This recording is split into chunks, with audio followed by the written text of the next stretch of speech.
Welcome back to the trenches, brothers. Wake up. Have you ever thought that the firearm you legally bought with your hard-earned cash, locked safely in a safe to protect your family's lives, could turn you into a federal felon facing 10 years in prison overnight? Today, we're not talking theory. We have to talk about a brutal trap being set right at the United States Supreme Court, a stealthy, ruthless, and dirty campaign to strip the Second Amendment from millions of citizens. This trap is known as Section 922, G3 of the United States Code.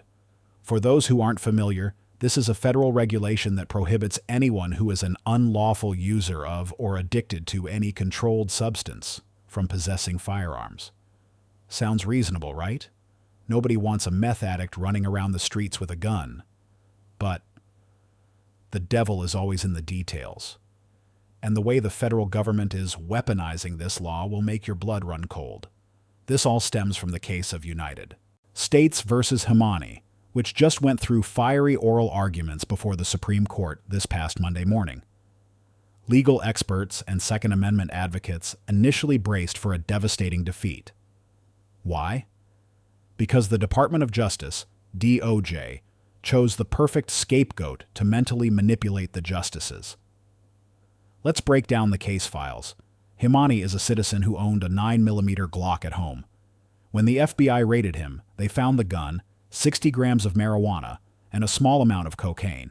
But instead of just charging him based on the facts, a drug user with a gun at home, the DOJ played a deeply malicious character assassination card. To ensure the Supreme Court would panic and uphold 922 G3, the government threw a mountain of baseless accusations into the record. They claimed Hemani had ties to the Iranian Islamic Revolutionary Guard Corps, IRGC. They said he traveled to Iran for General Qasem Soleimani's funeral. They pulled up text messages suggesting he might be selling promethazine cough syrup. Do you see the dirty play here, brothers? They labeled him a terrorist sympathizer and a drug kingpin, but they never actually indicted him for terrorism or drug trafficking because they didn't have the evidence. They could only use the 922 G3 label to strip him of his guns. This is the classic conspiracy playbook of the anti-gun politicians. Paint a distorted picture and steer public opinion to believe that anyone with a gun who gets into a little trouble is a crazy, dangerous terrorist who deserves to be permanently disarmed. But thanks to gun rights organizations like the Second Amendment Foundation, SAF, and legal experts like Costas Moros filing amicus briefs, they pointed their fingers right at the government in front of the Supreme Court. Ignore all that static and noise. The core issue here is simply this. A man has a gun at home and he occasionally smokes weed. He never took the gun out into the streets to cause trouble. He never misused the firearm. Is that fact alone enough to strip him of his constitutional rights? And when the oral arguments took place, everything flipped dramatically. The anti-gun mask slipped, and we saw fractures right within the ranks of the Supreme Court. Let's go through the justices. First, we have Justice Alito and Chief Justice Roberts. Sadly, these are guys we thought were conservative allies, but they showed their true colors. Justice Alito hates drugs so much that he is willing to trample all over the Second Amendment. He would rather sacrifice your right to bear arms than loosen the grip of the war on drugs. Chief Justice Roberts was visibly annoyed. He doesn't want the court to waste time dissecting every single drug to see which is dangerous and which isn't. He just wants a broad, sweeping ban to get it over with. But a ray of light started shining from Justice Gorsuch. He dropped a massive truth bomb in the middle of the courtroom when he looked back at history. Excuse me, but our founding fathers were hammered all the time. Gorsuch dismantled the government's argument by comparing it to the old laws disarming drunkards. Back in the day, you were only disarmed if you were a mindless drunk, intoxicated and causing a public menace. If you sat at home drinking and didn't hurt anyone, nobody had the right to take your guns, so why should smoking marijuana at home be treated any differently? The absolute climax of the argument was when Justice Barrett presented a hypothetical that left the government speechless. She asked, what if someone has insomnia and they take one of their spouse's Ambien sleeping pills? Ambien is a federally controlled substance. The person took it without a prescription. Does that automatically make them a dangerous person who must be stripped of their gun rights? That question stripped away the sheer absurdity of the law. Congress has never produced a study or assessment proving that taking an Ambien or using medical marijuana automatically turns a human being into an uncontrollable killing machine. And the most shocking part, even the liberal justices like Sotomayor and Ketanji Brown Jackson, who historically despise guns and always look for ways to tear down the Bruin precedent, unexpectedly sided with logic. They recognize the government's blatant overreach. Justice Jackson pointed out that, even using the old tier scrutiny system, the government failed to prove the dangerousness of light drug users. If you aren't dangerous, they cannot take your guns. Brothers, based on what went down, it is very likely we could see a 6-3 or 7-2 victory at the Supreme Court, delivering a fatal blow to 922 G3. But do not celebrate just yet.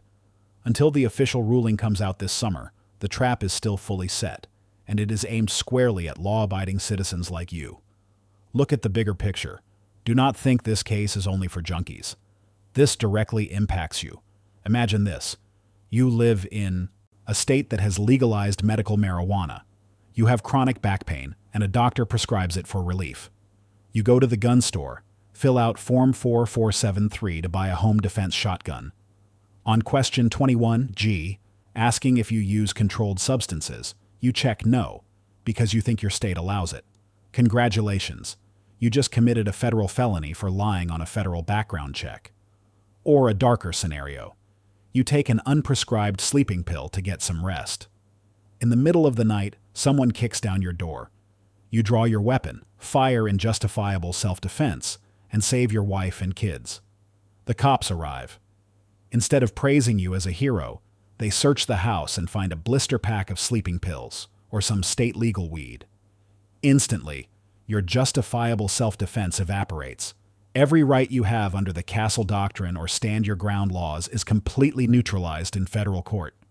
You are no longer a victim defending yourself. You are considered an unlawful user of a controlled substance in possession of a firearm. They will use the very gun that saved your life to throw you into federal prison.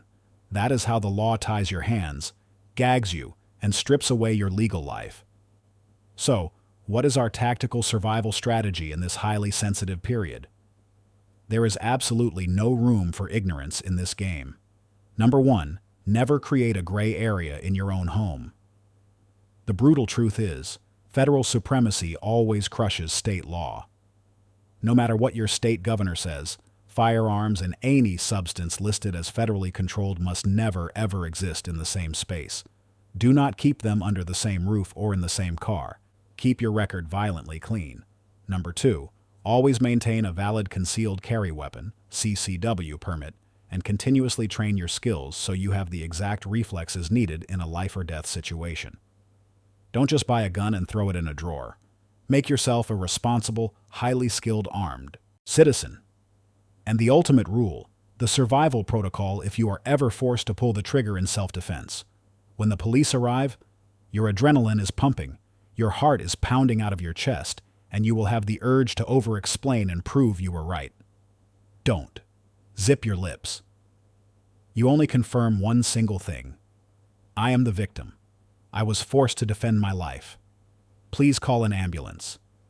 And then, your magic words, I will not say another word until my attorney is present.